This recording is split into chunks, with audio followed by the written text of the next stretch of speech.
With the December 2017 OCG Forbidden list, as well as the Brains pack being introduced in the OCG list, the OCG took a complete turnaround from a tier 0 Spiral deck dominating every facet of the metagame to plenty of decks being able to compete. When I mean plenty, this is probably the most diverse Yu-Gi-Oh format we have ever seen in the existence of Yu-Gi-Oh, OCG, or TCG alike. It is awesome to see so many decks compete, and I've actually had a lot of TCGers complain about, oh man, we need to go to OCG to play that list because it is nothing less of amazing. One would have to wonder, what would it take for the TCG to gain some type of list where so many decks can compete, especially decks of the old in the 2014 format to the 2017 format.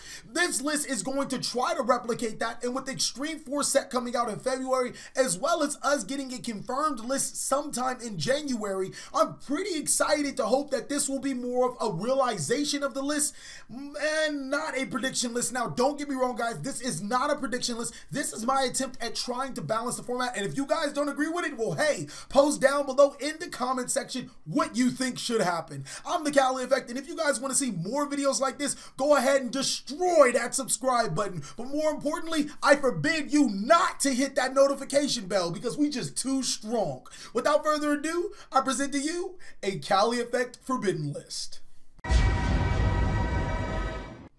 Okay, so this was a pretty hard list to make, mainly because I didn't want to ruin any decks, but I did want to get rid of degeneracy as well as balance the format. I know that Spirals is an overwhelming presence right now, and the OCG decided they hit Spiral and then release Brains pack, but we're going to be going a different route. I'm going to basically leave Spiral the way it is, and I'm going to give other decks advantages that would make them better decks overall. Again, we have to be mindful of the degeneracy, and that's why certain cards are on this list. So Forbidden, there's only one card Forbidden on my Forbidden list, and it is Wind Up Hunter. Now, a lot of people are probably scratching their heads. TheCaliEffect, Wind Up Hunter. Wind-ups don't even do anything. Well, it's not necessarily Wind Up Hunter being the most busted card in existence. It's because of the other cards being brought off the list. I felt that Wind Up Hunter should have been the card that was initially hit, and while it might not make the impact that it did before, I don't want to take the risk, especially with Wind Up being a degenerate card. Next, we're going to move on to Limited, seeing that we didn't have that much to talk about in the Forbidden section. And trust me, we got quite a few things to talk about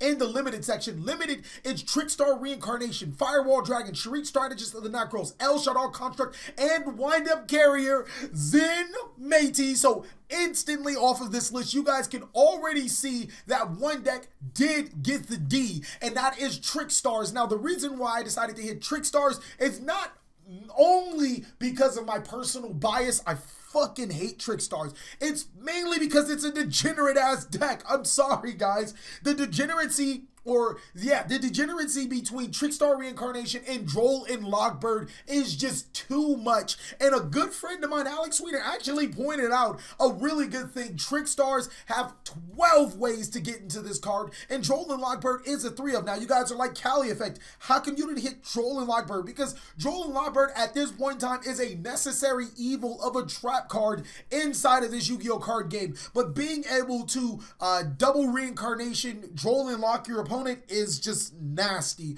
Now, I did give Trickstars some more opening room, and I do hope that the new support that Trickstars does have boosts their competitive level. But the Trickstar Reincarnation Droll and Lock combo was very degenerate. Firewall Dragon to 1 is very easy to talk about. Firewall Dragon in multiples just seems to be a very problematic card, not only fueling so many OTKs. Cards had to be hit, such as Daiguster, Emerald, Grand Soil, and other cards alike. No, they're not off on this Forbidden list, but they might be given consideration on the next Forbidden list.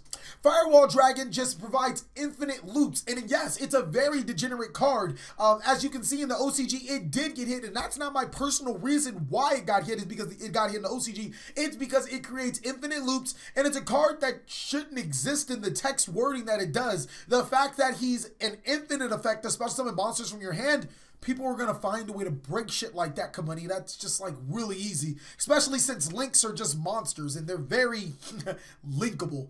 Next is we're going to be talking about is Sharit Strategist of the Necros. Now, this is a strategy that you guys seen the deck profile of me playing, and Granted, there were a couple of mental mistakes while doing the deck profile. Keep in mind, guys, all of this stuff is legitimately off the top of my head. There's no script. So sometimes I might say some things that might not be 100% correct. We're working on it, and we will get that all wrapped up. But Shrine Strategist of the Necros is a very debatable card. At 1, I feel that it will make Necros competitive completely on its own right. No need to bring Unicorn further up the list. No need to bring Brio further up the list, because at the end of the day, Unicorn is a pretty degenerate card, and Brio allows you to search all of your degeneracy inside of the deck. But I feel that Shuri not only adds the necessary piece of consistency to Necros, it brings another level of competitiveness for the deck, allowing it to play against the other meta decks. Shadow Construct, I'm actually pretty wary of nowadays with all of the light targets running around that can be sent to the graveyard through Shadow Construct. But at the same time,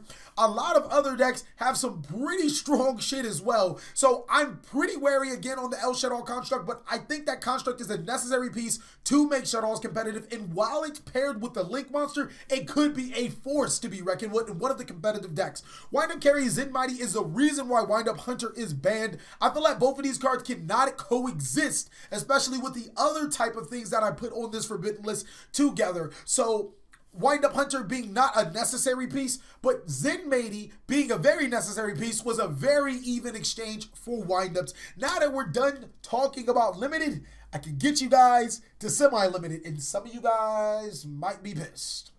Alright guys, so talking about semi-limited, it's a pretty long list. I'm just going to start off by talking Ash Blossom and Joyous Spring from unlimited to unlimited. And while I'm here, I just might as well mention all of the cards that kind of grouped together under the same circumference of Ash Blossom being semi-limited. Ash Blossom, Ghost Ogre, Maxi, and Drolan Lockbirder all semi-limited from unlimited. Now, what I have noticed, especially at the Las Vegas regionals that I was at, is that hand traps run formats. It wasn't necessarily Spiral that was a problematic card. It was the Spiral board plus having DD Crow, Ash Blossom, Ghost Ogre, Gamma. You know, all of those cards in conjunction with each other, as well as the board that you have completely preventing your opponent from playing Yu-Gi-Oh! Now, hand traps are a good evil, which is why Drolan Lockbird is not at 1 and Reincarnation is not at a different number. But the reason why is because going second, you are at such a disadvantage from your opponent making huge boards. You kind of need hand traps to even it out, which is why Maxi actually climbed from 1 to 2 on this list. I feel like hand traps are healthy, but when you're playing 3 of those hand traps, you're going to see them in your opening hand more often than not,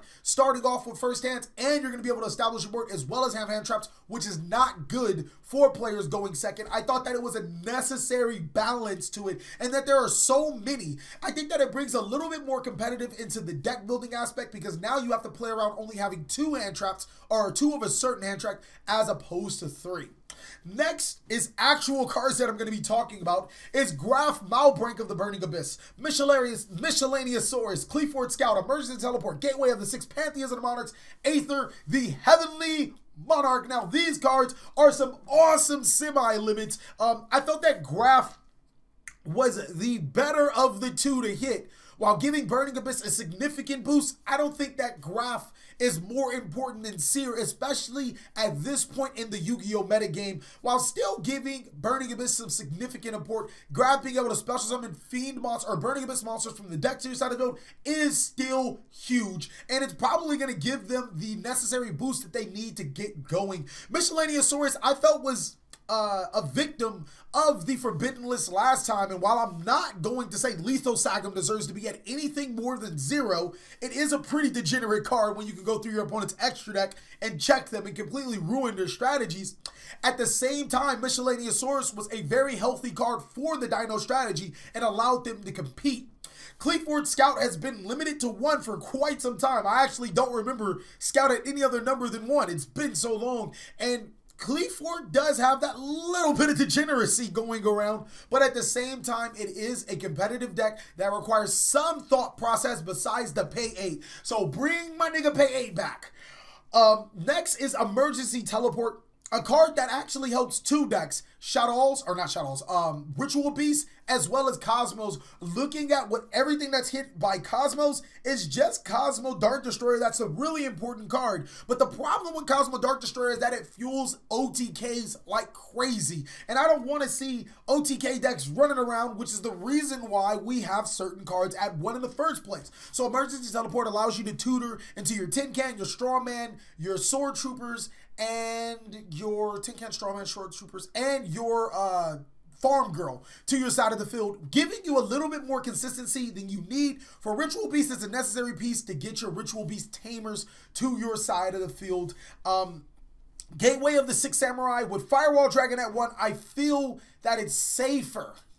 Safer for Gateway of the Six Samurai to come to 2. Now, don't get me wrong, there are some pretty dumbass loops with this card. And more often than not, when you draw this card, Six Samurai people, they just rejoice. They jizz, like they in their pants when they see this card. So it's pretty freaking insane, but I think it will give Six Samurais that necessary boost to be competitive. And the two hardest cards with Pantheism and Aether of the Heavenly Monarch, both of those cards are at 2. In the OCG, I believe every single card for the OCG and Monarchs is at 3. So it's going to be really interesting to see how the OCG handles Monarchs, or how Monarchs handle, you know, the competitive metagame. And this time I decided to bring both of them to 2 because Pantheism is a very busted card, but it's not enough to make the deck extremely good. Aether, Heavenly of the Monarch, is also a really good card, and I feel those two cards in tandem allow Monarchs to be really good inside of the TCG. Now that we are done with semi-limited, let's talk about them unlimits. Now, the unlimits are kind of underwhelming, if you ask me. I think that there's probably 2 cards that are like, oh my god, TheCaliEffect, you did that?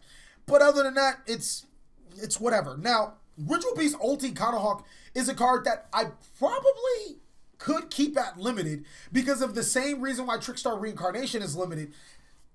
The reason why the reason why Ritual Beast Ulti Kanahawk was limited is because of the loops that this deck brings. Now, it's not an infinite loop where you wind up with so many resources that you overwhelm your opponent, but more than one copy of Ritual Beast Ulti Kanahawk does allow Ritual Beast to do some crazy things, as well as Emergency Teleport. And with their new Link Monster, they can be very viable inside of this format. But I think that's the thing. Making a deck very viable, or giving the deck its busted cards back, just might make it a viable deck instead of an overbearing deck. So Ritual Beast Ulti Kanahawk to 1. Draco Face Off. I don't even understand why this card's on the list anymore. It's not great.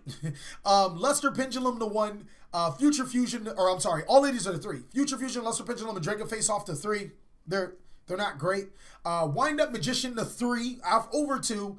I don't think that this would have a terrible impact until we get the new Wind Up Link Monster, but I think that Wind Ups might be able to do something with this new change up in their lineup. And then, of course, Atlantean Dragoons 2-3. Now, Atlantean Dragoons is a very interesting card because Mermails are already borderline great, but as you can see, they're just borderline great, and they lose to so many things, especially with Firewall Dragon going to 1. They might need a little bit of boost to make them competitive. Keep in mind, I'm not trying to make every deck overbearing. I'm trying to make them all competitive in their same level. So it was really hard to figure out a balance between every single deck. I thought that I did an extremely good job. If you guys think that I did an awesome job, go ahead and hit that like button and tell me how awesome this list is. Thank you guys so much for watching another segment of the TheCaliEffect. If you guys want to support the best channel and get some awesome rewards in the process, we are starting to do private streams and all that shit. Then hit up your Patreon. Hit up that Patreon, boys.